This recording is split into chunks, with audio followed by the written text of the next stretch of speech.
2024 সালের জুন মাসের 6 তারিখে মুক্তি পেয়েছে বাকি হানমার নতুন মুভি। আর যেখানে আমরা বাকি হানমা সম্পূর্ণ এনিমের সাথে কেনজেন আসুরা সম্পূর্ণ এনিমের যে সকল ফাইটার রয়েছে, মানে দুইটা আলাদা আলাদা এনিমের মধ্যে ফাইট দেখতে পারবো। আর কোন এনিমে লাস্টের দিকে বিজয়ী হবে সেটা জানতে হলে আমাদেরকে এই নতুন সিরিজটি দেখতে হবে, যেখানে বাকি হানমা ইউনিভার্সের যত ফাইটার রয়েছে তারা থাকবে এক পাশে এবং অন্য পাশে থাকবে কেনজেন আসুরা, মানে ওই এনিমে, মানে যারা দেখেছেন তারা হয়তো চিনবেন ওই ফাইটারদেরকে, তারা থাকবে এক পাশে। তাহলে আমরা বেশি কথা না বাড়িয়ে চলুন আমরা সকলে একসঙ্গে হারিয়ে যাই এই সিরিজটির মাঝে। Once I was a great invincible warrior until the demons of the other world were beyond them. They rushed upon me, tearing my flesh, draining my soul, turning me into a shadow.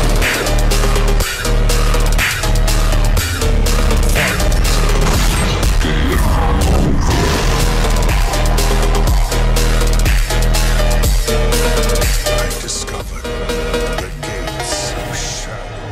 তো বাকি হানমা versus কেনজেন Ashura মুভিটি আমরা প্রথম দিকে দেখতে পাই যে একটি ব্রিজের উপরে বাকি রানিং করতেছিল। আর বাকি রানিং করার পাশাপাশি ওই সেম ব্রিজের বিপরীত পাশে ওমা নামে একজন ক্যারেক্টার, যাকে আমরা কেনজেন আসুরার মেইন ক্যারেক্টার বলতে পারি, সে রানিং করতেছিল। অবশেষে বাকি এবং ওমা মুখোমুখি হয় এবং তাদের মুখোমুখি হওয়ার পর তারা দুজন একে অপরকে দেখতে থাকে। আর আমাদেরকে জানানো হয় যে তখনই সম্পূর্ণ শহর সেখানে কাঁপতে শুরু করে। আর সকলে বুঝতে পারে না যে এটা কি কারণে হয়েছে। আর আমরা সকলে জানি এখানে দুইটা আলাদা আলাদা এনিমের মেইন ক্যারেক্টার মুখোমুখি হয়েছে, যেখানে তারা দুজনই হলো আলাদা আলাদা ইউনিভার্সের ফাইটার। আর তখনই সেখানে ইয়ামাসিটা চলে আসে, যে কিনা কেনজেন আসুরা এনিমে থেকে বিলং করে। সে এসে তাকে জিজ্ঞেস করে, স্যারজি এখন তো ভূমিকম্প চলে আসছে, কিন্তু সে তখনই বুঝতে পারে ভূমিকম্প আবার চলেও গিয়েছে।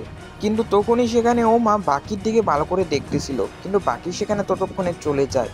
আর ওমাও তখন সেই যে কেনজেন আসুরা ক্যারেক্টার ছিল তাকে বলতে থাকে, চলো আমরা এখান থেকে চলে যাই, এবং এটা বলে তারা সেখান থেকে চলে যায়। কিন্তু আমরা দেখতে পাই যে বাকি সেখানে লুকিয়েছিল এবং সেও ওমাকে দেখতে থাকে। আর আমাদেরকে জানানো হয়েছে বাকি হানমা ইউনিভার্সের যে ফাইটিং অর্গানাইজ করে তাকে কিন্তু আমরা সকলেই চিনি, তার নাম হচ্ছে মিৎসুরি টোকুগাওয়া। তেমনি কেনজেন আসুরাতে যে ফাইটিং অর্গানাইজ করে তার নাম হচ্ছে কাতাহারা, এবং তারা দুজন তাদের যেই সকল গ্রুপ রয়েছে এর মধ্যে ফাইটিং অর্গানাইজ করতে যাচ্ছে। মানে তারা দুজন ক্লোজ ফ্রেন্ড, কিন্তু তারা দুজন এখন তাদের যে অ্যাসোসিয়েশন রয়েছে, মানে বাকি হানমা ইউনিভার্স এবং কেনজেন আসুরা ইউনিভার্স, তাদের মধ্যে ফাইটিং অর্গানাইজ করবে। তারপর আমরা কেনজেন আসুরা ইউনিভার্সের ওমা, ইয়ামাসিটা এবং আকিহারাকে দেখতে পাই। তারা তিনজন মিলে সেই আন্ডারগ্রাউন্ড ব্যাটেল এরিনার দিকে অগ্রসর হচ্ছিল। সেখানে আকিয়ামা আমাদের সকলকে জানায় যে 1600 শতাব্দীতে টোকুগাওয়ার যে সকল পূর্বাস ছিল তারা এই আন্ডারগ্রাউন্ড ব্যাটেল এরিনাটি বানিয়েছিল, এবং টোকুগাওয়ার যে মানে ফ্যামিলি রয়েছে সেখানে টোকুগাওয়া তার 13তম জেনারেশন, আর তাদের যে 7ম জেনারেশন ছিল সেই কেনজেন অ্যাসোসিয়েশনে শুরু করেছিল। কিন্তু ছোট বয়সে মারা যাওয়ার কারণে টোকুগাওয়ার ফ্যামিলি থেকে এই দায়িত্ব চলে যায় কাতাহারার কাছে, মানে যে বর্তমানে মানে কেনজেন আসুরা ইউনিভার্সের ফাইটিং অর্গানাইজ করে থাকে। তখন ইয়ামাসিটা বলে যে ও তাহলে টোকুগাওয়ার ফ্যামিলি এই দুইটা আলাদা অ্যাসোসিয়েশনে শুরু করেছিল, কিন্তু তারা দুই ভাই এখন নিজেদের অ্যাসোসিয়েশনের মধ্যে ফাইটিং করাতে কেন যাচ্ছে? ওমা তখন বলে হ্যাঁ, এই কথা আগেই হয়ে গিয়েছে। যেখানে কাতাহারা এবং টোকুগাওয়া যখন পার্টি করছিল তখনই তারা দুজন আলোচনা করে আমাদের দুইটা গ্রুপের মধ্যে একটা ফাইটিং ম্যাচ অর্গানাইজ করা দরকার। কিন্তু তখনই ওমা বলে আচ্ছা যাই হোক, আমরা এখানে টোকুগাওয়ার এরিনাতে কেন যাচ্ছি? আর তখন এখানে ইয়ামাসিটা বলে যে আরে এর পিছনে একটি কারণ রয়েছে, তোমরা কি জানো না? অনেক সময় আগে underground fighting martial arts arena থেকে একজন ফাইটারকে কেনজেন অ্যাসোসিয়েশনে আনা হয়েছিল। আর তারপর আমরা অন্যদিকে কাটসুমি, রেডসু এবং কাকো কায়োকে দেখতে পাই। সেখানে কাটসুমি তাদের সকলকে জানায় যে অনেক দিন আগে আমার বাবা কেনজেন অ্যাসোসিয়েশনে গিয়েছিল এবং সেখানে তার সঙ্গে একজন ফাইটারের অনেক বড় একটি ঝগড়া হয়েছিল, মানে ফাইটিং হয়েছিল, এবং সেই ফাইটটা কে উইন হয়েছে সেটা আমার বাবা আমাকে বলেনি। কিন্তু সেই ফাইটের ফলে আমার বাবা আগামী 6 মাস এখানে বিশ্রামে ছিল। আর এখানে রেডসু বলতে থাকে তো কেনজেন অ্যাসোসিয়েশনে যারা উইন হয় তাদের নাকি অনেক সুবিধা দেওয়া হয়। আর কাকো কায়ো তখন বলতে পারে হ্যাঁ, আর ওটা তো আর আমাদের মতো ফালতু অর্গানাইজ না, যেখানে সকল টাকা টোকুগাওয়া একাই ভোগ করে থাকে। তারপর আমাদের কাহিনীটা এখান থেকে কাট হয় এবং আমাদেরকে ওই রুমেরই বাইরের সাইডে নিয়ে যাওয়া হয়, যেখানে আমরা মোটোবে এবং গায়াকে দেখতে পাই, এবং তারা দুজন সেখানে একে অপরের সঙ্গে পরিচিত হয়। এবং পরিচিত হওয়ার পর তাদেরকে যে কাজের জন্য আনা হয়েছিল তারা সেটার জন্য দাঁড়িয়ে পড়ে। মানে তাদেরকে এখানে সিকিউরিটি গার্ড হিসেবে আনা হয়েছে। সেখানে মতবি বলতে থাকে এই রুমের ভিতরে যারা আছে তারা সকলে এক একজন মনস্টার টাইপ ফাইটার। আমার মনে হয় না তাদের কোনো সিকিউরিটির দরকার আছে, আমাদেরকে এখানে শুধু শুধুই আনা রয়েছে। তো যেটাই হোক, তোকোকা যেহেতু বলেছে পাহারা তো দিতেই হবে। তারপর আমাদেরকে আরিনার সিন দেখানো হয়, যেখানে দব্যরুচিকে একজন এসে বলতেছিল যে মানে কেনজেন আশুরা ইউনিভার্সের একজন এসে বলতেছিল তাড়াতাড়ি এখান থেকে ওঠো, আমি এখানে বসে পড়বো। আর তখনই দব্যরুচি তাকে একটি পাঞ্চ মারে, কিন্তু সেই পাঞ্চটা সেখানে থামিয়ে দেয় এবং দব্যরুচি বলতে থাকে চিন্তা করো না, আমি তোমাকে এখানে আঘাত করব না, আর তোমার এই যে জবান রয়েছে তুমি এটা তোমার বাবার কাছ থেকে পেয়েছো। আর তখন সেই যে লোকটা ছিল সে বলতে থাকে হ্যাঁ, আমার বাবা আপনার ব্যাপারে অনেক প্রশংসা করছে। আর এর মাধ্যমে আমরা বুঝতে পারি তার বাবার সাথে দব্যরুচির মানে ফাইট হয়েছিল। আর তারপর আমাদেরকে অন্যদিকে রায়ান হোল্ড এবং মিস্টার অলিভাকে দেখানো হয়, যেখানে অলিভা তো বাকি হানমা ইউনিভার্সের তারা সকলেই জানেন, আর রায়ান হোল্ড হলো এই যে কেনজেন আশুরা ইউনিভার্সের। তারা দুজনই তাদের একে অপরে যে বডি ছিল তার প্রশংসা করতেছিল। সেখানে মিস্টার অলিভা প্রথমে রায়ান হোল্ডকে জানায় যে সে যদি এরকম বডি বানাতে চায় তাকে একটি চলন্ত হেলিকপ্টারকে টানতে হবে। আর রায়ান হোল্ড তাকে জানায় যে তাকে একটি ফুল যে স্পিড কার রয়েছে মানে স্পোর্টস কার সেগুলোকে টেনে নিতে হবে। এদিকে শিবুকার কাছেও আরেকজন ফাইটার চলে এসেছিল। আর এদিকে আমরা দেখতে পাই যে এডাম নামে একজন কেনজেন অ্যাসোসিয়েশনের ফাইটার বলতেছিল কি এই এরিনাতে যেটার উপর কোনো পুরস্কার দেওয়া হয় না, তাহলে এটা আবার কোন ধরনের এরিনা হলো। তখন সে বলতে থাকে আচ্ছা এটা বাদই দাও, এখানে তো সকলে তাদের শক্তি পরীক্ষা দিতে আসে, কিন্তু তোমার পাশে যে ফাইটারটা বসে আছে ওকে কেমন অদ্ভুত মনে হচ্ছে তাই না। আর তখনই সেই ফাইটারটা বলতে থাকে আরে তোমরা আমাকে এখানে দেখছো, তোমরা এক কাজ করো, ওই আমাদের অপোজিট সাইডে যে এরিনাতে হলুদ চুল রঙের একজন বসে রয়েছে তাকে দেখার চেষ্টা করো। আর তখন আমরা দেখতে পাই যে তারা দুইজন, সেখানে যেই লোকের কথা বলছিল সেটা আর কেউই নয়, সেটা হলো চিহারু। আর সেখানে যেখানে যে এডাম ছিল সে বলতে থাকে হ্যাঁ তাকে দেখে গুলির কোনো গুন্ডা মনে হচ্ছে। তখন চিহারু বুঝতে পারে তারা তার সম্পর্কে কথা বলছে, এজন্য সে বলে যে আমার এখন এরকমটা মনে করছে যে ওই এরিনাতে গিয়ে ওদের চারটাকে একসঙ্গে মাটির নিচে পুঁতে দিয়ে আসি। কিন্তু সেখানে যে রেড সু ছিল সে তাদের সকলকে চুপ থাকার জন্য বলে, এবং এটাও বলে যে এখন আমাদের ফাইট করার সময় আসে নাই, এখন আমরা ফাইট দেখার জন্য এসেছি। আর তখনই রেড সু একজন ফাইটারকে দেখতে পায় যে কিনা কেনজেন আশুরা ইউনিভার্স থেকে বিলং করে। তারপর আমাদেরকে একজন ডক্টরকে দেখানো হয় যে কিনা কেনজেন আশুরা ইউনিভার্সের এবং তার নাম হচ্ছে হাজিমি।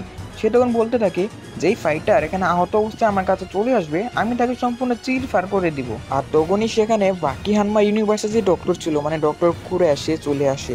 আর হাজিমি এবং তার মধ্যে তখন তর্ক বিতর্ক শুরু হয়।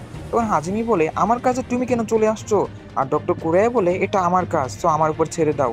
আর এখানে যে মেয়ে ছিল সে তাদের এখানে থামানোর চেষ্টা করে, কিন্তু তখনই তারা দুজন ডক্টর ছিল তারা একের সঙ্গে হাত মিলায়। আর আমরা জানতে পারি যে তারা দুজন একসঙ্গে একটি কলেজে পড়াশোনা করেছে, মানে তারা দুজন আগে থেকে একে অপরকে চেনে। আর সেখানে তারা দুজন বলে তারপর চলো একসঙ্গে কাজ করা যাক। আর আমাদেরকে তখনই অ্যালার্ম করে জানিয়ে দেওয়া হয় যে কিছুক্ষণের মধ্যেই ফাইটিং শুরু হবে, আর যে সকল ফাইটারের ম্যাচ রাখা হয়েছে তারা যেন খুব শীঘ্রই আরিনাতে চলে আসে। আর তখন আমাদেরকে আরিনার সিন দেখানো হয়, সেখানে মিটসুরি তোকুগাওয়া এবং আমরা ওই কাটাহারাকে দেখতে পাই। সেখানে তারা দুজন অ্যানাউন্সমেন্ট করে এই ফাইটে কোনো প্রকার হাতিয়ার এলাউ নয়। আর সেখানে সকল ফাইটাররাই চতুর্দিকে বসেছিল, তার মানে ফাইটিংটা খুবই এক্সাইটমেন্টে এখানে ভরা হতে চলেছে। আর তারা দুজন আগে থেকেই ঠিক করেছে কে কার সঙ্গে লড়াই করবে। তখন সেখানে ইয়ামাসিটা বলতে থাকে আরে ওমা কোথায় গেল আবার। আর তখন সেই মেয়েটি বলতে থাকে ও ওমা ও তো এখানে প্র্যাকটিস করতেছে, কারণ সে বুঝে গেছে যে তার ফাইট কার সঙ্গে হবে। আর আমাদেরকে জানানো হয় যে অন্যদিকে যে বাকি ছিল সেও এখানে ট্রেনিং করতেছিল, কারণ বাকিও জেনে গেছে তার ফাইট কার সাথে হবে। আর এখানেই আমাদের আজকের এই প্রথম এপিসোডটি শেষ হয়ে যায়। আর আমরা এখন এই মুভিটি মানে আলাদা আলাদা করে এক্সপ্লেন করব, কারণ আমি যদি 10 মিনিটের মধ্যে সম্পূর্ণ মুভি টেনে আনি তার এক্সপ্লেন করা সম্ভব হবে না। এর জন্য আমরা এটাকে বিভিন্ন পার্ট বাই পার্ট বিভক্ত করেছি। এপিসোডের শুরুতে আমরা দেখতে পাই যে ফাইনালি এখানে অ্যানাউন্সমেন্ট করা হয়। সেখানে যে অ্যানাউন্সমেন্টটা ছিল সে ফাইনালি অ্যানাউন্স করে যে এখন আমাদের ফাইটিং এরিনাতে কেনজেন অ্যাসোসিয়েশনের পক্ষ থেকে আছে ইউরেজুকা, আর আমাদের যে আন্ডারগ্রাউন্ড ফাইটিং এরিনা রয়েছে সেখান থেকে আছে কারো হানায়ামা। এবং আমরা দেখতে পাই যে তারা দুজন সেখানে সামনাসামনি দাঁড়িয়েছিল। আর সেখানে তখনই তোকুগাওয়া বলতে থাকে ফাইট এক্ষুনি শুরু করো। আর এর মাধ্যমে তাদের মধ্যে ফাইট শুরু হয়। সেখানে ইউরেজুকা বলতে থাকে আমি তোমার মতো এখানে দাঁড়িয়ে থাকবো না, আমি ডাইরেক্ট হামলা করব। এবং কারো হানায়ামা তার উপরে ডাইরেক্টলি একটি পাঁচ মারে, কিন্তু ইউরেজুকা খুবই সহজে সেদিকে টস করে। উল্টো সে কাউন্টার অ্যাটাক হিসেবে সহজে সেদিকে মুখের মধ্যে একটি পাঁচ মেরে বসে, যেটা দেখে কাটসুমি সেখানে অবাক ছিল। তারপর আমাদের যে এখানে ইউরেজুকা ছিল সে কারো হানায়ামার মানে শরীরের উপরে ডাইরেক্টলি এখানে হামলা করতে থাকে। সে তাকে এখানে এক ন্যানো সেকেন্ডের জন্য সময় দেয় না, কিন্তু আমরা দেখতে পাই যে এখানে হানায়ামা তাকে জাস্ট একটা পাঞ্চ মেরে সেখান থেকে দূরে ফেলে দেয়। আর আমাদের হানায়ামার এত শক্তিশালী পাঞ্চ দেখে কেনজন অ্যাসোসিয়েশনের যারা ছিল তারা বলতে থাকে, ও ভাই সাব এত পাওয়ারফুল পাঞ্চ, আর সে তাহলে কিভাবে ট্রেনিং করেছে। কিন্তু সেখানে যে আরেকজন ফাইটার ছিল যাকে আমি স্ক্রিনের উপর এখানে দেখিয়ে দিচ্ছি, মানে এতজনের নাম বলা তো এখানে সম্ভব না। সো সে এখানে বলতে থাকে, আমি শুনেছি যে হানায়ামা তার জীবনে কখনো ট্রেনিং করেনি, সে যতগুলো ফাইট জিতেছে সকল কিছুই তার শক্তির জোরে, আর আন্ডারগ্রাউন্ড ফাইটিং এরিনাতে সকলেই তাকে এক নামে চেনে। আর আমরা দেখতে পাই যে সেখানে তোকোকাওয়া, যে কিনা আমাদের হানায়ামাকে ফাইট শুরু হওয়ার আগেই বলতেছিল, আমি তোমার জন্য একটি অসাধারণ ফাইটার রেডি করেছি হানায়ামা, এবং আবারও আমাদেরকে ব্যাটেল গ্রাউন্ডে সিন দেখানো হয়। সেখানে ইউরোজুকা বলে, অসাধারণ শক্তি তোমার, কিন্তু আমি এখন তোমার এই অসাধারণ শক্তিকেই বেট করে ফেলবো, এবং এটা বলে সে এখানে প্রস্তুত হয়ে যায়। তার সঙ্গে সে এটাও লক্ষ্য করে হানায়ামা তার জুতোগুলোকে সেখানে খুলে ফেলেছে, এবং হানায়ামা সেখানে ফাইনালি ব্যাটেলের জন্য প্রস্তুত হয়, এবং আমরা তার পিঠের মধ্যে ডেমন আর্ট দেখতে পাই। সেখানে যে হানায়ামা ছিল সে তার হাতকে উঁচু করে ব্যাটেলের জন্য প্রস্তুত হয়।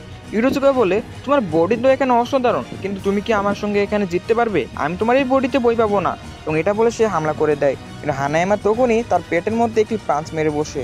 কিন্তু ইউরোজুকাও এখানে কম ছিল না, যারা কেনজেন এসুরা দেখেছেন তারা হয়তো তাকে চেনেন। সেখানে ইউরোজুকা হানায়ামার মুখের মধ্যে আবারও পাঁচ মারতে থাকে, এবং এভাবেই কন্টিনিউ চলতে থাকে। মানে হানায়ামা একবার আমাদের ইউরোজুকার উপরে হামলা করে, এবং ইউরোজুকা হানায়ামার উপরে পাঁচ মারতে থাকে, এবং এটা সেখানে কন্টিনিউ হতেই থাকে, এবং তাদের দুজনেরই শরীর থেকে রক্ত পড়তে থাকে। এটা এত স্পিডে হচ্ছিল যেটা কারোর চোখেই পড়তেছিল না। এদিকে এরিনাতে যে চিহারু বসেছিল সে বলতে থাকে, এই ছেলেটাকে আমাকে মানতেই হবে, সে হানায়ামাকে ফিস্ট ফাইটে সমানে সমানে টক্কর দিচ্ছে। দব্বরুচি বলতে থাকে, তো তোমার বাবা তোমাকে অনেক ভালো করে ট্রেনিং করিয়েছে, যা তোমার ফাইটিং স্কিল দেখেই বোঝা যাচ্ছে। এদিকে আমরা দেখি হানায়ামা ইউরোজুকার চেহারায় একটি জোরদার পাঁচ মেরে বসে, কিন্তু ইউরোজুকার কিছুই হয় না, সে উল্টো হানায়ামাকে একটি ঘুষি মারে, এবং আমাদেরকে কিছুক্ষণ আগের সিন দেখানো হয়। সেখানে কাতাহারা ইউরোজুকাকে বলতেছিল, আমি তোমার জন্য খুবই শক্তিশালী একটি অপোনেন্ট চুজ করেছি, তুমি কি তার সঙ্গে লড়াই করবে? ইউরোজুকা তখন বলে, আপনি শুধু আমাকে এটা বলেন, সে কি দব্বরুচির সমানে সমানে শক্তিশালী? তাহলে আমি ফাইট করব, না হলে আমি ফাইট করব না। তখন কাতাহারা বলে, সে অনেক শক্তিশালী একজন ফাইটার, এবং তখনই সেখানে ইউরোজুকা রাজি হয়ে গিয়েছিল, মানে হানায়ামার সঙ্গে ব্যাটেল করার জন্য। আবারও আমাদেরকে এরিনার সিন দেখানো হয়, যেখানে হানায়ামা তাকে খুব বাজেভাবে মারতেছিল, এবং ফাইনালি সে ইউরোজুকার মাথার মধ্যে পাঞ্চ মেরে বসে। কিন্তু আমরা দেখতে পাই ওই পাঞ্চে ইউরোজুকার কিছুই হয় না। দব্বরুচি বলে, সাবাস। আর আমরা দেখতে পাই যে এখানে হানায়ামার যে আঙ্গুল ছিল সেগুলো এখানে উল্টে গিয়েছে, মানে আঙ্গুলগুলো ভেঙে গিয়েছে। সেখানে চিয়ারু বলতে থাকে, সে হানায়ামার পাঞ্চকে ডিফিট করে ফেলেছে। আর এদিকে যেই এডাম ছিল সে বলতে থাকে, ইউরোজুকা ছোট বয়স থেকে তার মাথার মধ্যে হ্যামার বা হাতুড়া ব্যবহার করত, যার কারণে তার শরীর আজকে লোহার মতো হয়ে গিয়েছে। সেখানে দব্বরুচি বলতে থাকে, তো আমরা যেভাবে মার্শাল আর্টসে নিজের শক্তিকে মানে শরীরকে শক্ত করার চেষ্টা করি, ঠিক একইভাবে সে তার শরীরকে লোহা বানিয়ে ফেলেছে। এবং আমরা দেখতে পাই যে সে এখানে কন্টিনিউসলি হানায়ামার উপরে হামলা করতে থাকে, এবং এডাম বলতে থাকে, এরকম চলতে থাকলে ইউরোজুকা কনফার্ম জিতবে, তাকে হানায়ামা আর কখনই হারাতে পারবে না। কিন্তু তখন আমরা দেখতে পাই সে যখন হানায়ামার মুখের মধ্যে একটি পাঁচ মেরে বসে, তখনই হানায়ামা তার হাত থেকে ধরে ফেলে, এবং তার হাত থেকে এখানে দুই পাশ দিয়ে ধরে সেখানে ফোর্স প্রয়োগ করে সেটাকে সম্পূর্ণ ড্যামেজ করে ফেলে, আর যার ফলে তার হাতটি সেখানে প্রায় নষ্ট হয়ে যায়। এবং সকলে বলতে থাকে, ওহ, এটা তো আমরা কখনো চিন্তাই করিনি, হানায়ামা এটা করতে পারে। আর অলিভিয়াও তখন তাকে সাবাসি দিতে থাকে। তখন আমরা সকলেই তার ভিতরের মাসেলগুলো দেখতে পাচ্ছিলাম, আর হানায়ামা তাকে একটি পাঞ্চ করে সেখানে হারিয়ে দেয়। সকলে বলতে থাকে সে হয়তো এখানেই খেল খতম। কিন্তু আমরা দেখতে পাই যে ইউরোজুকা সেখানে আবারও দাঁড়িয়ে পড়ে। হানায়ামা তখন তাকে বলে, ওহ, তাহলে তোমার ভিতরে এখনো জোশ রয়েছে। আর তখন ইউরোজুকা বলে, আমি আমার সর্বটুকু দিব তোমাকে হারানোর জন্য। আর সকলে তখন অবাক হয়। হানায়ামা তখন আবারও ইউরোজুকার উপরে পাঞ্চ মারার জন্য রেডি হয়, এবং ইউরোজুকা তখন তার মাথা ব্যবহার করে সেটাকে সেখানে আটকানোর চেষ্টা করে। আর আমরা দেখতে পাই যে সেখানে সকল কিছু হোয়াইট কালার হয়ে যায়, যার কারণে সেখানে কি হয় সকলে দেখতে পায় না, কিন্তু এর ফলে হানায়ামার যে আঙ্গুল ছিল সেগুলো বেঁকে যায়। আর আমাদের আন্ডারগ্রাউন্ড ব্যাটেল এরিনার সকলে বলতেছিল, হানায়ামার পাঞ্চকে সে তার মাথা ব্যবহার করে ব্লক কিভাবে করতে পারলো, যাক মানতেই হবে তার ভিতরে কিছু না কিছু তো আছে। হানায়ামা তখন তার আঙ্গুলগুলোকে আবারও ঠিক করে, সবাই বলে, আরে কি, সে তার আঙ্গুলকে হাত দিয়ে ঠিক করে ফেললো। আর হানায়ামা তখন আবারও প্রস্তুত হয় তাকে ঘুষি মারার জন্য। সে আবারও তার মাথা ব্যবহার করে সেটাকে আটকানোর চেষ্টা করে। এটা হানায়ামা তখন আবারও মানে দ্বিতীয়বারের মতো তার উপরে হামলা করে দেয়, কিন্তু সে তখনও সেটাকে আটকিয়ে ফেলে, এবং হানায়ামা সেখানে আবারও ফাইনালি তৃতীয়বারের মতো প্রস্তুত হয়ে যায়। এবং ফাইনালি সে যখন তার মুখের মধ্যে একটি পাঞ্চ মারে, এই পাঞ্চে সে মানে ইউরোজুকা সেখানে থাকতে পারে না, সে সেখান থেকে আবারও পিছনে গিয়ে পড়ে। আর এখানে যে এরিনাতে লোকজন ছিল তারা সকলে চিন্তা করে এখন হানায়ামা জিতে গিয়েছে, এখন আর কিছু করার নেই। কিন্তু আমরা দেখতে পাই ইউরিজুকা সেখানে আবার উঠে গিয়েছে। সে হানায়ামার দিকে রান করতে আসে, কিন্তু হানায়ামা তাকে একটি ফাইনাল শট দিয়ে তাকে এখানেই হারিয়ে দেয়। আর তখন অ্যানাউন্স করা হয় যে আমাদের প্রথম ম্যাচের উইন হয়েছে দ্য কারো হানায়ামা। তারপর সেখানে কারো হানায়ামা আমাদের যে ইউরিজুকা ছিল তাকে বলতে থাকে, তো তোমার সঙ্গে লড়াই করে আমার এখানে অনেক মজা হয়েছে, থ্যাংক ইউ সো মাচ, কারণ আমি অনেকদিন পর এখানে ভালো একটা ফিল করছি। তারপর সেখান থেকে হানায়ামা চলে যেতে থাকে। আর স্টেডিয়ামে যে বসেছিল মানে আমাদের চিহারু, সে বলতে থাকে, সাবাস বস, আমি জানতাম আপনি এখানে উইন হবেন। আর সকলে তখন হানায়ামার প্রশংসা করতে থাকে। অন্যদিকে আমরা দেখতে পাই যে অলিভিয়া আর রায়ান হোল্ড তারা একে অপরের যে বডি ছিল সেটা নিয়ে একটু দুর্নাম করছিল। যেমন অলিভিয়া তাকে বলে যে তোমার লেগের মাসেল ভালো নয়, এবং আনসারে তখন রায়ান হোল্ড বলতে থাকে, তোমারটাও তো এখানে এতটাও বেশি একটা আমি ভালো দেখছি না।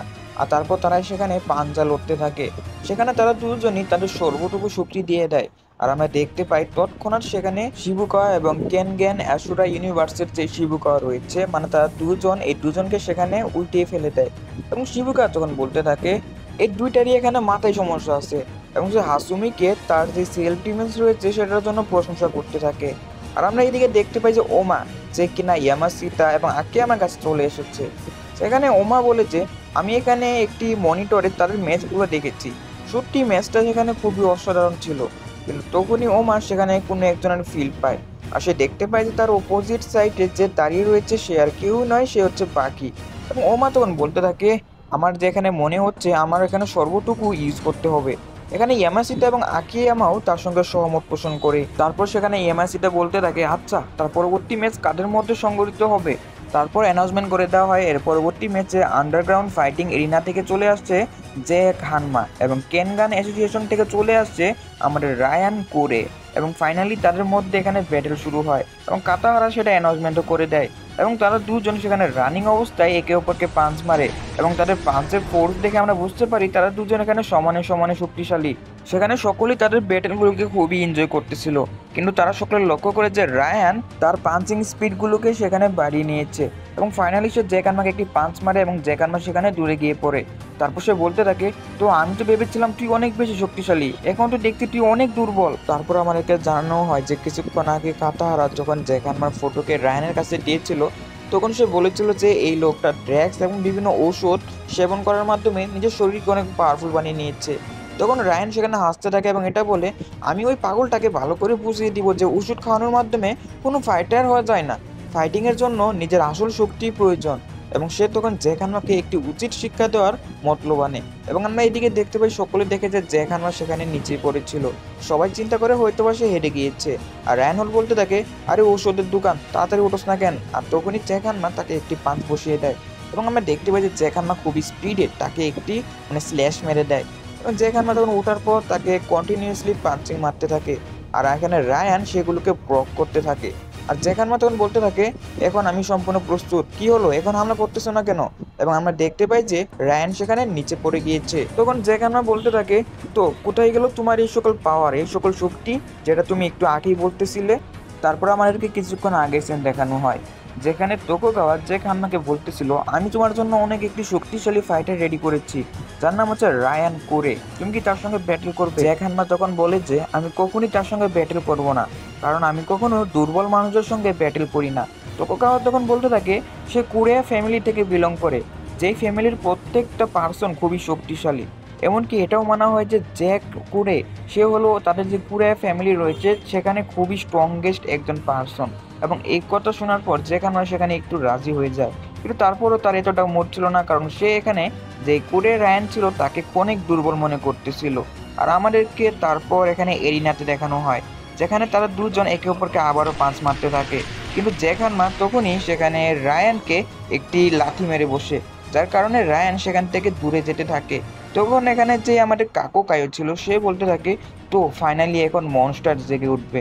আর আমরা এখানে দেখতে পাই যে রায়ান কুরে জ্যাকানমাকে বলতে থাকে, তো জ্যাকানমা তুমি মনে করতেছো যে তুমি আমাকে সম্পূর্ণভাবে হারিয়ে ফেলেছো তাই না, তাহলে সাহস থাকলে আমারই ফাইনাল ফর্মকে হারিয়ে দেখাও। আর কোনো ঔষধের দোকান আমাকে কখনো হারাতে পারবে না। এখন আমি তোমাকে দেখাতে চলেছি যে আসল শক্তি কাকে বলে। এবং তারপর আমরা অন্যদিকে ওমার সিন দেখতে পাই। ওমা বলতে থাকে, তাহলে এখন রায়ান তার আসল ফর্মে চলে আসবে। জ্যাক কি সেটাকে সামলাতে পারবে? আর এখানে আমরা দেখতে পাই যে রায়ান জ্যাক হানমাকে এখানে ফাইটের জন্য প্রস্তুতি দিয়ে সে সম্পূর্ণ পরিবর্তন হতে থাকে এবং সে তার কুড়ায় ফর্মে চলে আসে। তাকে দেখে কাকু কাইও বলতে থাকে, আরে এটা তো রিমুভাল টেকনিক, আমাদের নিজের ব্রেনের যে লিমিট রয়েছে সেটাকে যদি ভাঙতে পারি তাহলে আমাদের বডি এবং মাসেল সম্পূর্ণ অন্য ফর্মে চলে যায়। কিন্তু আমি এটা দেখে বরং অবাক হচ্ছি, কারণ আজকের যুগে এসেও কেউ এই টেকনিকটি ব্যবহার করতে পারে। এদিকে কাতাহারা আমাদেরকে বলতে থাকে পুরো ফ্যামিলির মধ্যে রায়ানই এমন একজন পার্সন যে এই টেকনিকটি ব্যবহার করতে পারে। টোকুগাওয়া বলে সাবাস এত শক্তিশালী ফাইটারকে জ্যাকের সামনে আনার জন্য। এবং আমরা দেখতে পাই যে রায়ানের এখানে তো সম্পূর্ণ রূপই পরিবর্তন হয়ে গিয়েছে, কিন্তু জ্যাককে আমরা দেখে কোনো কিছুই মনে করি না, কারণ সে আগের মতো দাঁড়িয়ে ছিল। উল্টো তার মুখে আমরা কিছু মেডিসিন দেখতে পাই, সেইগুলো যখন প্রায় এখানে গিলে ফেলে এবং তখনই আমরা দেখতে পাই জ্যাকের মুখে কিছু অদ্ভুত রকম হতে শুরু করে। আর তখনই রায়ান এসে তাকে একটি পাঞ্চ বসিয়ে দেয়। আর এই পাঞ্চে এতটাই ফোর্স ছিল যে জ্যাক হার্মার মতো এত বড় একটি বডি নিয়েও সে এখান থেকে দূরে গিয়ে পড়ে। আর এখানে রায়ান বলতে থাকে, তাহলে ও শোধের দোকান, পারলে এখন আমাকে হারিয়ে দেখাও। এবং এটা বলে সে জ্যাককে উপরে তুলে নেয় এবং উপর থেকে তাকে আবার নিচে ফেলে তাকে কন্টিনিউসলি এখানে মারতে থাকে। এবং সকলে এখানে বলতে থাকে জ্যাক হার্মার এখানে আর ওঠার কোনো চান্সই নেই। আর আমরাও এখানে এটাই মনে করি, কারণ জ্যাক হার্মার সেখানে প্রায় অজ্ঞানী হয়ে গিয়েছিল। কিন্তু টোকুগাওয়া সেখানে বলতে থাকে এটা জ্যাক হার্মার, যে এত সহজে হাঁটতে পারে না। এবং আমরা দেখতে পাই জ্যাক হার্মার সেখানে উঠে গিয়েছে এবং সেও এখানে পাগলের মতো চিল্লাতে শুরু করে এবং জ্যাক হার্মার সেখানে উল্টি করে ফেলে। আর আমরা দেখতে পাই যে তার সম্পূর্ণ বডি এখানে স্লিম হতে শুরু করে, জ্যাক হার্মার তার এখানে যে আসল ফর্ম রয়েছে সেটাতে চলে এসেছে। ওমা বলতে থাকে এই ব্যাটেল ততক্ষণ চলতে থাকবে যতক্ষণ না পর্যন্ত এই দুইটা পাগলার মধ্যে একটা পাগলা এখানে না মারা যায়। আর আমরা দেখতে পাই যে তারা দুই পাগল এখানে মাথা দিয়ে একে অপরকে হামলা করতে থাকে, যেখানে কিন্তু তারা দুজনই সাইকো প্লেয়ার, জ্যাক হানমার ভালো বাকি হানমার, আর আমাদের যেই রায়ান রয়েছে সে হলো কেনজেন এশুরা ইউনিভার্সের সাইকো। সরি, এখানে কেনজেন না কেনগান হবে। আর এখানে আমরা দেখতে পাই তারা দুজন একে অপরকে মারতে থাকে, পাঞ্চ করতে থাকে এবং এক পর্যায়ে রায়ান যখন জ্যাক হানমাকে একটি লাথি মারে তখনই জ্যাক হানমা সেটাকে টচ করে ফেলে এবং জ্যাক হানমা তখন তার শক্তি প্রদর্শন দিতে থাকে এবং জ্যাক হানমা তখন রায়ানের যে শোল্ডার ছিল সেটাকে কামড় মেরে ছিঁড়ে ফেলে, যেমনটা পিকেল করতো আগে আর কি। তার মানে হচ্ছে এখানে লড়াই সম্পূর্ণ অন্য পর্যায়ে চলে গিয়েছে। সকলে বুঝতে পারে তাদের দুজন থেকে একজন এখানে কনফার্ম মারা যাবে। আর এখানে তারা দুজন ব্যাটল করতে থাকে। এখানে রায়ান জ্যাক হার্মার উপরে হামলা করতে আসলে জ্যাক হার্মা তাকে আবার একটি পাঞ্চ মেরে পিছনের দিকে ঠেলে দেয় এবং তার শোল্ডারে আবার একটি কামড় বসিয়ে দেয়। টোকুগাওয়া তখন কাতাহারাকে বলতে থাকে, কাতাহারা, আমরা মনে হয় ভুল দুইটা মানুষের মধ্যে ফাইটিং অর্গানাইজ করে ফেলেছি। আসলে এই দুইটাই হলো জঙ্গলি। আমরা দেখতে পাই তারা দুজন এখানে কন্টিনিউসলি ব্যাটেল করতে থাকে। তাদের দুজনের ব্যাটেলের কারণে তাদের যে বডি ছিল বডিতে অনেক ড্যামেজ হতে থাকে এবং এটা থামার কোনো কথাই নিচ্ছিল না এবং তারা একে অপরকে নির্মমভাবে মারতেছিল, যার ফলে দুজনের অবস্থা সেখানে খুবই খারাপ হয়। অ্যাডাম তখন বলতে থাকে, আরে আমাদের উচিত এখন ওদেরকে আটকানো। তারপর জ্যাক হার্মার রায়ানের উপরে হামলা করতে চলে আসলে তখনই রায়ান জ্যাক হার্মার গলাটাকে ধরে ফেলে এবং সেখানে প্রেস করতে থাকে, যার কারণে জ্যাক হার্মার সেখানেই শক্তি হারিয়ে ফেলে এবং অজ্ঞান হয়ে যায়। এবং এই লড়াইটা সেখানেই আমরা দেখতে পাই যে রায়ান পুরে জিতে ফেলে। কিন্তু আমরা তো জানি এটা জঙ্গলি লোকদের মধ্যে লড়াই হচ্ছে, যতক্ষণ না পর্যন্ত একজন মারা যাবে ততক্ষণ পর্যন্ত লড়াই শেষ হবে না। সো এখানে জ্যাক হার্মা উঠে যায় এবং তারা আবারও সেখানে লড়াই শুরু করে দেয় এবং তাদের এই জঙ্গলি টাইপের লড়াইটিকে থামানোর জন্য সেখানে অনেক ফাইটার চলে আসে তাদেরকে থামা, কিন্তু কোনো ফাইটারই তাদের কাছে যেতে সাহস পায় না। সেখানে টোকুগাওয়া এবং কাতাহারাও তাদেরকে থামার জন্য বলতেছিল, কিন্তু জ্যাক হার্মা এবং রায়ান সম্পূর্ণ আউট অফ কন্ট্রোল হয়ে গিয়েছিল, যার কারণে এরা তাদের কারোর কথা এখানে পাত্তা দিচ্ছিল না। আর আমরা কিন্তু জানি যে গেটের বাইরে কিন্তু অলরেডি দুজন সিকিউরিটি গার্ড আছে, তো তারা বলে ভিতরে কি হচ্ছে, এত কিসের চিল্লাচিল্লি। তখনই এখানে কেউ একজন চলে আসে, সেই আননোন লোকটি সম্পূর্ণ গেটটি ভেঙে ফেলে। আর আমরা দেখতে পাই সেই আননোন লোকটি আর কেউই নয়, সে হলো আরেকটি জঙ্গলি, দুইটা জঙ্গলির মাঝখানে আরেকটা জঙ্গলি, সে হলো পিকেল। টোকুগাওয়া বলে এটা আবার এখানে কিভাবে? আর পিকেল সেখানে আসার পর ভাই এখানে পরিবেশ সম্পূর্ণই পাল্টে যায়। সেখানে রায়ান বলতে থাকে, তো আরেকটা জঙ্গলি চলে এসেছে, তুমি আমার সঙ্গে ব্যাটেল করবে? জ্যাক হার্মা বলে, পিকেল আমার শিকার, সো আমার সামনে এসো না রায়ান। আর এখানে ফাইনালি তিনটা জঙ্গলি তার তিনজনকে আলাদা আলাদাভাবে দেখতেছিল। কাতাহারা বলে, পরিস্থিতি অনেক ভয়ানক হয়ে গিয়েছে, আমাদেরকে এখনই কিছু করতে হবে। এবং ফাইনালি তারা তিনজন যখন ব্যাটেল করবে তখনই সেখানে বাকি হানমা রায়ানকে এবং ওমা পিকেলকে এবং বাকি অলরেডি তার যে ভাই ছিল তাকেও বলতে থাকে যে ভাই আপনি হেরে গিয়েছেন, আপনি এখান থেকে চলে যান। আর এদিকে রেডসু এবং কাটসুমিও চলে আসে আর আমরা দেখতে পাই জ্যাক যেহেতু বাকির বড় ভাই ছিল এজন্য সে বাকির কথাই রাজি হয়ে যায়। কিন্তু রায়ান সেখানে বলতে থাকে, বাকি তোমার সাহস কি করে হয় আমাদের মাঝখানে আসার, আমি তোমাকে আর কখনই ছাড়বো না। বাকি তখন বলতে থাকে, তোমার যখনই ফাইট করার ইচ্ছা থাকবে তখনই আমার কাছে চলে এসো, আমি তোমাকে একটি শিক্ষা দিয়ে দিব। আর এদিকে ও মা পিকেলকে বোঝাতে থাকে যে এখানে তোমার কোনো কাজ নেই, তুমি এখান থেকে চলে যাও। এবং আমরা দেখতে পাই যে পিকেল ওমার কথা শুনে সেখানে রাজি হয়ে যায়। সেখানে টোকুগাওয়া বলতে থাকে, তো ফাইনালি বাকি এবং ওমা মিলে এখানে পরিস্থিতিকে হ্যান্ডেল করে নিয়েছে। তারপর বাকি এবং ওমা একে অপরের দিকে তাকাতে থাকে এবং এখানে আমরা দেখতে পাই যে মানে ফাইটিং শেষে এডাম ইউমাইকে বলতেছিল, তো তুমি কি পিকেলের দাঁত এবং নখ দেখেছিল, সেটা কত বড় বড় ছিল, সে কোন ধরনের ট্রেনিং করতেছিল। আর তখন এখানে উমাই বলতে থাকে, মনে হয় সে হানায়মার মতো হতে পারে, কারণ মনে হয় সে কখনো ট্রেনিংই করেনি। এদিকে এডাম যখন বাথরুমের দিকে যাচ্ছিল তখনই সে তার চোখের সামনে চিহারুকে দেখতে পায়। চিহারু বলতে থাকে, তো তুমিও বাথরুমে চলে যাওয়ার জন্য এখানে এসেছো, কিন্তু আমাকে আগে তোমাকে সামলাতে হবে। এডাম বলে, তুমি কি নিজেকে এখানে ডন মনে করছো, আর আমি তোমাকে কখনই এখানে প্লিজ বলবো না। কিন্তু চিহারু বলতে থাকে, তাহলে দেখাই যাক আমাদের মধ্যে কে শক্তিশালী। এবং তখন এডামও বলতে থাকে, তুমি আমাকে প্লিজ বলো, তাহলে আমি এখান থেকে চলে যাব এবং তোমাকে তাড়াতাড়ি আগে যাওয়ার জন্য সাইডটা দিয়ে দিব। এবং তারা দুজন একে অপরের দিকে অগ্রসর হতে থাকে। কাহিনী আমাদের এখানে কাট হয় এবং দেখানো হয় ইয়ামাসিতা এবং আকিয়ামার কাছে। তারা বলতেছিল ওমার একটু পরে ম্যাচ শুরু হবে, কিন্তু সে এখন কেন ঘুমাচ্ছে। ইয়ামাসিটা বলে, আসলে সার্জি এরকমই, সে ফাইটের আগে রেস্ট নিতে পছন্দ করে। এইদিকে ওমা যে কিনা বাকির সঙ্গে কিভাবে ফাইট করার প্রস্তুতি নিচ্ছিল, বাকিও এদিকে প্রস্তুতি নিচ্ছিল। সো এখন আমরা বাকি হান্না ভার্সেস ওমার ব্যাটেল দেখতে পারবো। ব্যাটেল দেখার আগে আপনাদের জন্য একটি বিরতি রয়েছে, অবশ্যই আপনারা শর্টটি দেখে নেবেন, যেখানে alien x versus every one সম্পূর্ণ এনিমে ইউনিভার্স হতে চলেছে। So let's start. I don't wanna focus on the problems, just with the cut them over, moving trash and living toxic. I'ma be the only one to finish what it started. The living legacy until your brain like I'm a doctor. Hold on, with a business on the game, you gotta watch how it started. I'm reaching on my blazing, though it's sharp as my wallet. Kissing on my neck, I got her lost in my conscience. Sipping on the way she wanna go for me. Like you would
এপিসোডের শুরুতে আমরা দেখতে পাই যে বাকি এখানে এরিনাতে চলে এসেছে এবং কেনগান অ্যাসোসিয়েশনের পক্ষ থেকে এখানে এসেছিল সে আর কেউ নয়, সে হলো কেনগান অ্যাসোসিয়েশনের মেইন ক্যারেক্টার ওমা। এবং ফাইনালি তাদের মধ্যে ব্যাটেল অ্যানাউন্সমেন্ট করে দেওয়া হয়।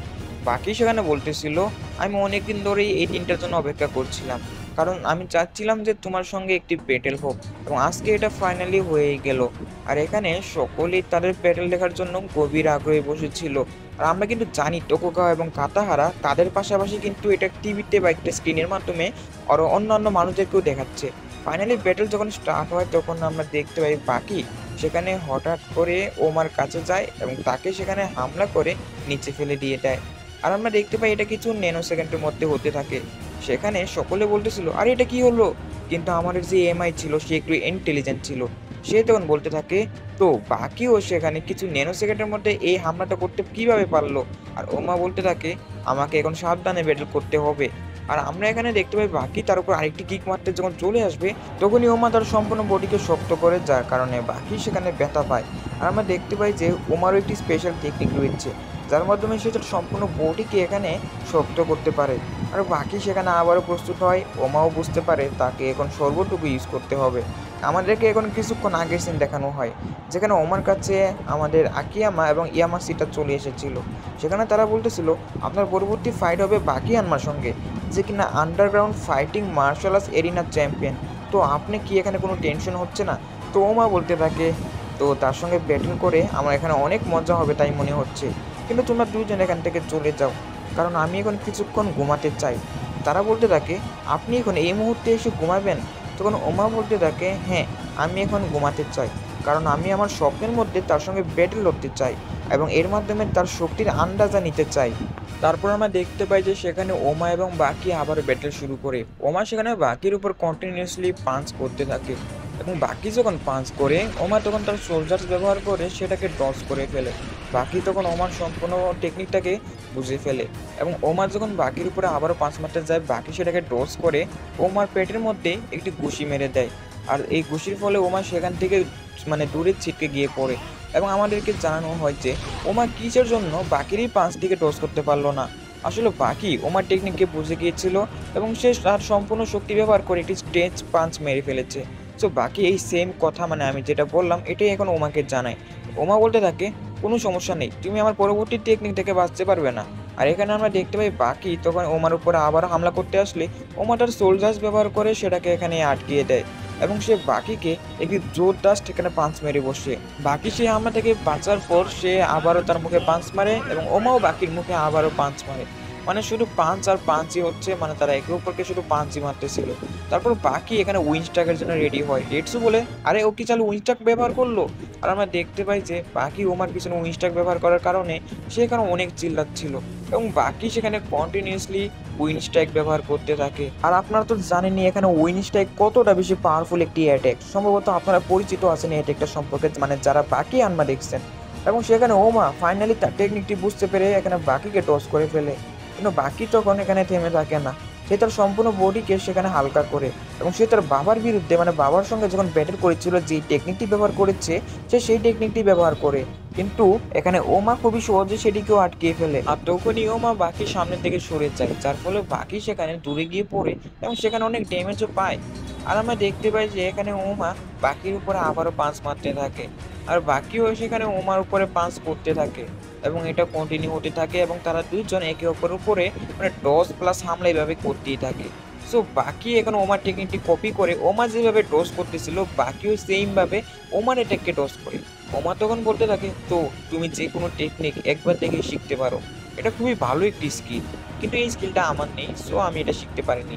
সো বাকি তখন আবার রেডি হয়ে যায়, সে ওমার উপরে পাঁচ মারতে যায়, কিন্তু তখনই তাকে ওমা ছিটকে ফেলে দেয়। আর আমরা দেখতে পাই ওমা ফাইনালি আশুরা ফর্মে চলে এসেছে, যেটা দেখে সকলে এখানে চিল্লাতে থাকে। এটা খুবই ভয়ঙ্কর একটি টেকনিক। যেহেতু ওমা আশুরা ফর্মে এসেছে এজন্য বাকিরও এখানে শরীর থেকে অরা বের হতে থাকে এবং বাকির পিছনে আমরা ডেমন ফেস আর্ট দেখতে পাই, এটা কিন্তু ইজিরো হানমারু ছিল, যেটা আমরা সকলেই জানি। সো এখানে আমরা দেখতে পাই যে বাকি এবং ওমা ফাইনালি প্রস্তুত হয় তাদের এই ফাইনাল ফর্ম দিয়ে হামলা করার জন্য। সেখানে তারা দুজন ব্যাটেল শুরু করে এবং তারা দুজনই একে অপরের উপরে হামলা করতে থাকে। তাদের দুজনেরই সেখানে অনেক মজা হচ্ছিল এবং তারা সেখানে একে অপরকে হামলা করতেই থাকে, যার কারণে তাদের শরীর থেকে এখানে রক্ত পড়তে থাকে এবং ফাইনালি তারা দুজনই তাদের সর্বোচ্চ লিমিটে পৌঁছে যায়। সেখানে বিস্কুট অলিভও তাদের ম্যাচ দেখে তার মনে হচ্ছিল যেন সেও যেন ব্যাটেল শুরু করে। আর আমরা এদিকে দেখতে পাই যে আমাদের আশুরা ফর্ম নিয়ে ওমা এবং ডেমন ফেস নিয়ে যে বাকি লড়াই করতেছিল তারা দুজনই সেখানে হেরে যায়, দুজনই একসঙ্গে মাটিতে লুটিয়ে পড়ে। আর সেখানে আমরা দেখতে পাই যে ওমা তার নর্মাল ফর্মে চলে এসেছে আর আমরা বাকিকে দেখতে পাই, কিন্তু বাকি তখন একটি শক্তিশালী অরা ফিল করে। আর আমাদেরকে আবারও সেই সিকিউরিটি গার্ড দুজনকে দেখানো হয়, ফাইটারকে এখানে সিকিউরিটি গার্ড বানিয়ে রাখা হয়েছে, তারা এখানে কারোর একজন অরা ফিল করে। আর আমরা দেখতে পাই যে সম্পূর্ণ এরিয়ার মাঝখানে ইজিরো হানমা চলে এসেছে। সো ইজিরো হানমাকে দেখার পর এখানে কেনজন অ্যাসোসিয়েশনের ওই যে ফাইটার ছিল সে বলতে থাকে তো আপনি আবার কে, আর আপনি আমাদের লড়াইয়ের মাঝখানে কেন আসলেন? ইজিরো হানমা বলে তো তুমি নিকো টেকনিক ব্যবহার করো, আমিও তোমার সঙ্গে লড়াই করে এই টেকনিকটির অনুভূতি নিতে চাই। বাকি তখন বলতে থাকে ড্যাড আপনি আমাদের মাঝখানে কেন আসলেন? তখন আমাদের যে ফাইটার ছিল সে বলে তাহলে এই ইজিরো বাকির বাবা হয়। আর আমরা দেখতে পাই যে বাকি তার বাবাকে বলতে থাকে আপনি এখানে কেন আসলেন? আমার ফাইটে এনজয় হচ্ছিল, ইজিরো হানমা তখন বলে, আরে আমিও ব্যাটেলে অংশগ্রহণ করতে চাই, তোমরা দুজন আমার উপরে হামলা করো। কিন্তু তখনই ওমা বলতে থাকে, আপনার এইভাবে আমাদের ফাইটকে থামানো উচিত হয়নি। আর তখনই ইজিরো হানমা কারোর একজন অরা ফিল করে। আর আমরা দেখতে পাই কেনগান অ্যাসোসিয়েশনের সবচেয়ে স্ট্রংগেস্ট পারসন, যার নাম সম্ভবত গুরুকি, সে চলে আসে। আর তখন ইজিরো হানমা বলে, তো তুমিও এখানে চলে আসলে ব্যাটেল করার জন্য? আর তখন কাকোকাই বলতে থাকে, তো দুইজন শক্তিশালী পারসন এখন সামনাসামনি, তাহলে এর পরিণাম এখন কি হবে? আর সেই পার্সনটি তখন বলতে থাকে, তো ইজিরো হানমা, লড়াইয়ের মাঝখানে যেহেতু চলে এসেছো, তাহলে আমাকে এখন হারিয়ে দেখাও। আর আমরা দেখতে পাই যে বাকি এবং ওমা তাদের দুজনের উপরে হামলা করে দেয়। তাদের দুজনের পাঁচকে মাত্র একটি হাত ব্যবহার করে তারা এখানে থামিয়েছিল। কুরুকি বাকিকে বলে, আমার উপরে হাত উঠানোর ক্ষমতা এখনো তোমার হয়নি। ইজিরো হানমা তখন ওমাকে বলে, হানমা ফ্যামিলির সঙ্গে তুমি পাঙ্গা নিতেছো, এটা মোটেও ভালো হচ্ছে না। আর তখনই তারা এখানে থেমে যায়। আর তখন ডোগোগা বলতে থাকে, থামো, তোমরা এসব কি করতেছো? তোমরা যদি এখানে আগে আসতে তাহলে আমরা তোমাদের দুজনের মধ্যে ম্যাচ অর্গানাইজ করতে পারতাম, কিন্তু এখন তো অনেক লেট হয়ে গেছে। সো এখন আমরা ম্যাচ এখন অর্গানাইজ করতে পারবো না, সো তোমরা চলে যাও। এবং এই কথা শোনার সঙ্গে সঙ্গে তারা দুজন সেখান থেকে চলে যেতে শুরু করে। মানে হয়তোবা ভবিষ্যতে কোনো মুভিতে আমরা তাদের ফাইট দেখতে পেতে পারি। আর তারপর সেখানে ওমা বাকিকে বলে, চলো আমরা এখন ব্যাটেল শুরু করি। কিন্তু বাকি তখন বলতেছিল, দুনিয়ার সবচেয়ে পার্সন মানে স্ট্রংগেস্ট দুজন পার্সনের হাতেই কিন্তু আমরা এখন মার খেয়েছি একটু আগে। সো এই মার খাওয়ার পরে আমার মনে হয় না আমাদের ব্যাটেল করা ঠিক হবে। ওমা বলে, হ্যাঁ আমারও এখানে ব্যাটেল করার কোনো ইচ্ছে নেই, তাহলে আমরা আজকে ব্যাটেলটা এখানেই থেমে দিই, তাই না? পরবর্তীতে আমরা ব্যাটেল লড়তে পারি। বাকি বলে, হ্যাঁ তোমার সঙ্গে ব্যাটেল করে আমার আজকে অনেক মজা হয়েছে। তখন আমাদেরকে অর্গানাইজ করা হয় যে ম্যাচ ড্র হয়ে গিয়েছে, মানে কেনগান অ্যাসোরা এবং আমাদের যে বাকি হানমা ইউনিভার্স রয়েছে, দুইটা ইউনিভার্সের মধ্যে ম্যাচ এখানে ড্র হয়ে গিয়েছে। আর এখানে আমাদের এরিনা ফাইট মানে আমাদের মুভির ফাইট শেষ হয়ে যায়। তো আমাদের পোস্ট ক্রেডিট সিনে দেখানো হয় যেখানে কাগুয়া একটি প্রিজনের বাইরে দাঁড়িয়েছিল এবং ওই প্রিজনের ভিতরে ছিল বাকি হানমা 2018 সালে যে 5জন কুয়েরি ছিল তারা, এবং সে বলতেছিল, আমি তোমাদের 5জনকে ছাড়বো না। আর এখানে আমাদেরকে আবারও বাকি হানমাকে দেখানো হয়, সেখানে বাকি ওমার একটি শেডো বানানোর চেষ্টা করে, মানে যার সঙ্গে সে ফাইট করতে পারবে। আর ওমাও সেখানে মানে ওমার বাসায় সে বাকির সঙ্গে মনে মনে ফাইট করার জন্য বাকির একটি ক্লোন কল্পনা করতেছিল।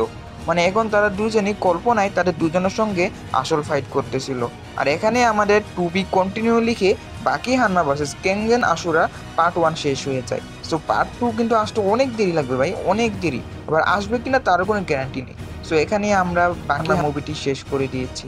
সো এখানে চিন্তার কোনো কারণ নাই, আপনারা তো সাপোর্ট দেখান না, আপনারা সাপোর্ট করেন না, এটাই হলো মেন জিনিস। নাহলে বাকি হানমা তো আরও অনেক এপিসোড আছে যেখানে আমরা মোজাশি মিয়ামোটোকে দেখতে পারবো, মানে সিজন 5। সো সিজন 5-এর আমি কিছু ফাইটিং মোমেন্ট আমি প্লে করে দিচ্ছি। আশা করি আপনারা সবাই এই ফাইটিং মোমেন্টগুলো দেখেই পরবর্তীতে যাবেন।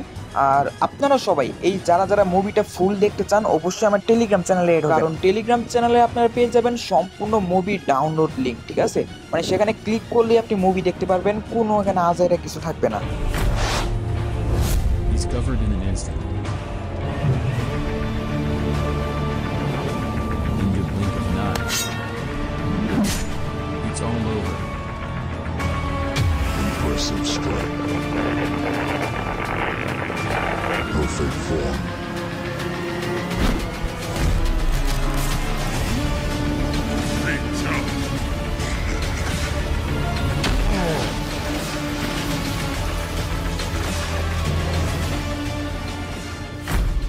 It's not over yet!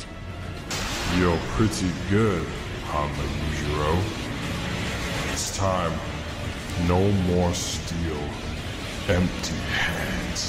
The next step of evolution in my two swords under heaven style. It has matured well and is ready to fully bloom. This is the eye of my perfection. Two swords under heaven style.